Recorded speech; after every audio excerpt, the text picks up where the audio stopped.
নমস্কার বন্ধুরা, কেমন আছো তোমরা? আর একটা নতুন ব্লগে তোমাদের স্বাগত জানাই। এখন বানাবো ব্রেকফাস্ট। চলো দেখাই তোমাদেরকে কি ব্রেকফাস্টে আজকে বানাচ্ছি। আমি বানাবো অপ্পম। দেখো, অপ্পম বানানোর জন্য এখানে চিড়ে নিয়েছি, এখানে আছে সুজি, আর এখানে আছে দই। তো এইগুলো এখন চিড়েটা ধুয়ে নেবো, ধুয়ে তারপরে মিক্সিতে একটা পেস্ট করব, তারপর ওইটা বানাবো। এখন বানাবো আমি চাটনিটা। আমি চাটনিটা বানাবো। চাটনিটা বানানোর জন্য দেখো, তেল নিয়ে নিয়েছি, এখানে গোটা জিরে আর দিচ্ছি রসুন, পেঁয়াজ কোচানো, টমেটো কোচানো,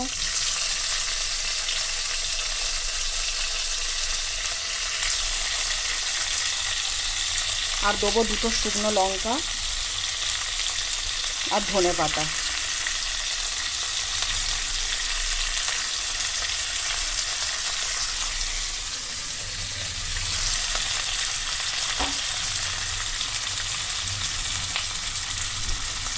এবার এইটাকে ভালো করে ভেজে নিচ্ছি, ভেজে নিয়ে ঠান্ডা করে এবার মিক্সিতে ঘুরিয়ে নেব। তো এটা ভাজা হয়ে গেছে, এবার এটা ঠান্ডা হোক, আমি ততক্ষণ চিড়েটা ভালো করে ধুয়ে নিই। এইটার মধ্যে ঢেলে আমি চিড়েগুলো ধুয়ে নেব। চিড়ে, সুজি, দই সব দিয়ে দিলাম। এবার এইটা পেস্ট করে নিই। পেস্ট করার পরে 10 মিনিট রেখে দেবো। এবার পেস্ট হয়ে গেছে, এইটাকে এবার এইটাই রেখে দেবো 10 মিনিট।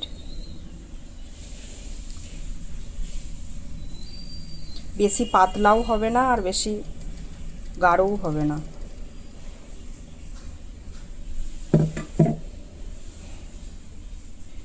দেখো, চাটনি এইটা পুরো ঠান্ডা হয়ে গেছে। এইটা এবার পেস্ট করে নিচ্ছি।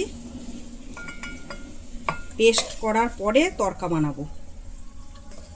পরিমাণ মতো এখানে নুন দিয়ে দিলাম। তো এখানে দেখো, চাটনি আমাদের রেডি। তো দেখো, এবার তড়কা বানাচ্ছি। এই যে শুকনো লঙ্কা দিয়ে দিলাম, সর্ষে,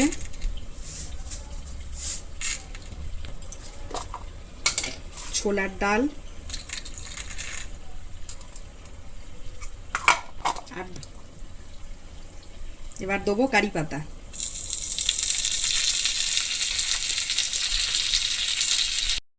তো দেখো, এখানে তড়কা রেডি।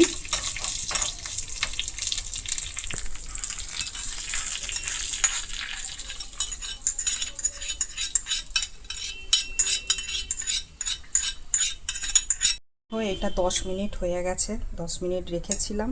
এবার পরিমাণ মতো নুন দিয়ে দিচ্ছি এতে।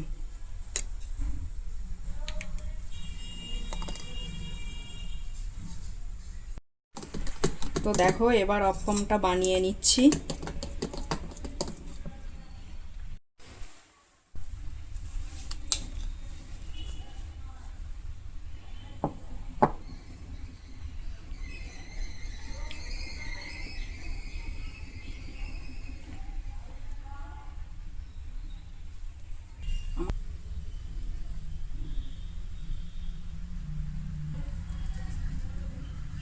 তো দেখো, এর ওপরটাতে এবার হালকা হালকা করে তেল ব্রাশ করে দিচ্ছি।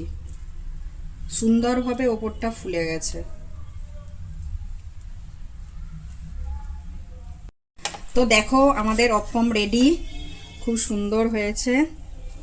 তো এবার এটা চাটনির সাথে খেতে হবে। তো এটা আবার চাটনির সাথে খেতে হবে। বাই।